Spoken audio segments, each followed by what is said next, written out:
Good morning, students.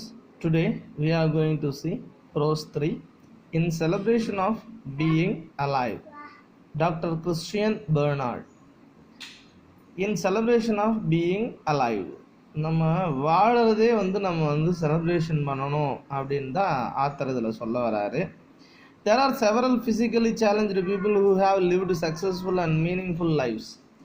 நம்ம ரெண்டு கை ரெண்டு கால் கண்கள் உடலில் எந்த ஊனமும் இல்லாத நம்ம நிறைய குறைகள் இருக்கிற மாதிரியே யோசிக்கிறோம். ஆனால் இதில் ஆத்தர் என்ன சொல்கிறாருன்னா, ஃபிசிக்கலி சேலஞ்சு பீப்புள் நிறைய பேர் நிறைய சாதனை செஞ்சுருக்கிறாங்க. அப்போ நம்ம ஏன் செய்யக்கூடாது? நம்ம வாழறதே நம்ம செலிப்ரேட் பண்ணுறதுக்காக தான் அப்படின்ட்டு. நம்ம வாழறதே பெரிய விஷயம். இதில் என்ன இது கிடைக்கல அது கிடைக்கலன்னு சண்டை போட்டுன்னு இருக்கிறது அப்படிங்கிறது தான் ஆத்தர் இந்த ப்ரோஸில் சொல்கிறார். Here are a few personalities who have fought great odds and lived a life of blazing achievements. சில பர்சனாலிட்டிஸ் இங்கே கீழே கொடுத்துருக்காங்க. அவங்களாம் ரொம்பவுமே சிரமப்பட்டு எவ்வளோ பெரிய அச்சீவ்மெண்ட்ஸ் பண்ணியிருக்கிறாங்க அப்படிங்கிறது இதில் தெரிஞ்சுக்கலாம். Let's share what we know about each of them and complete the table below. Name of the personality: Beethoven. அவருடைய nature of challenge, hearing impairment, field of achievement, music. அவரால் கேட்கவே முடியாது, கேட்கக்கூடிய திறன் குறைபாடு உள்ளவர், மியூசிக்கில் மிகப்பெரிய ஆளாக இருக்கார். ஸோ இந்த மாதிரி ஒவ்வொருத்தரும் அவருக்கான ஃபிசிக்கலி சேலஞ்சு அவங்க எந்த ஃபீல்டில் அச்சீவ் பண்ணிக்கிறாங்க அப்படிங்கிறத கம்ப்ளீட் பண்ணிக்கங்க. We all know that Dr. Christian Bernard was the first doctor of perform a heart transplant surgery. இதய மாற்று அறுவை சிகிச்சையினுடைய முதல் மருத்துவர் அப்படிங்கிற சிறப்பு பெயர் பெற்றவர் இவர் தாங்கிறது நமக்கு தெரியும். Here we have an excerpt of his speech wherein he narrates an experience which has changed his perspective of life altogether. இதில் அவர் என்ன சொல்ல வரார் அப்படின்னா, அவருடைய ஒரு அனுபவத்தை நம்மக்கிட்ட சொல்கிறாரு. அவருக்கு கிடைச்ச ஒரு அனுபவத்தை நம்மக்கிட்ட ஒருத்தர்கிட்ட பேசும்போது சொல்கிறாரு. அவருடைய வாழ்க்கையை எப்படி அது மாற்றுச்சு அந்த அனுபவங்கிறதையும் நமக்கு சொல்ல வரார். Let's find out what led to such a traumatic transformation.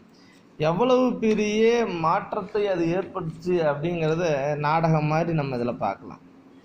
More and more as I near the end of my career as a heart surgeon, my thoughts have turned to the consideration of why people should suffer.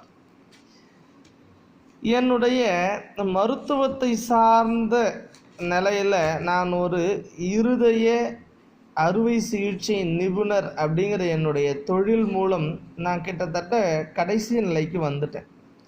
என்னுடைய எண்ணங்கள்லாம் மாறுது. எப்படி மாறுது அப்படின்னா, ஓய்வு காலம் வரும்போது என்னுடைய சிந்தனை எப்படி மாறுதுன்னா, மக்கள் ஏன் இவ்வளோ கஷ்டப்படுறாங்க அப்படின்னு தோணுது.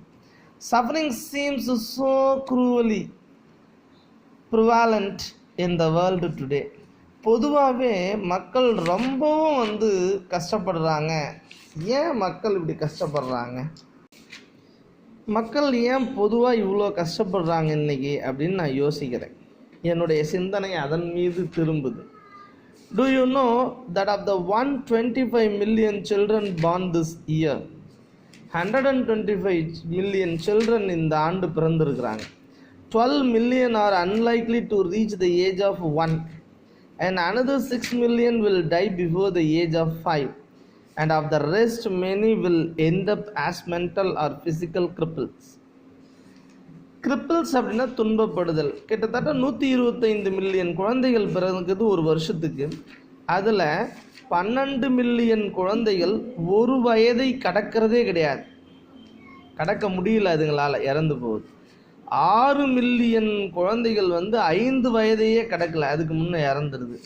மீதி இருக்கக்கூடிய குழந்தைகளில் நிறைய குழந்தைகள் ஃபிசிக்கலாகவும் சரி மென்டலாகவும் சரி ரொம்பவுமே துன்பப்படுறாங்க. My gloomy thoughts probably stem from an accident I have a few years ago. என்னுடைய இருண்ட சிந்தனைகள் ஒரு சில வருடங்களுக்கு முன்னே ஏற்பட்ட ஒரு ஆக்சிடெண்ட்ல இருந்து மாறுச்சு. 1 minute, ஒரே நிமிஷம்தான். I was crossing the street with my wife after a lovely meal together, and the next minute a car had hit me and knocked me into my wife. ஒரே நிமிஷம்தான்.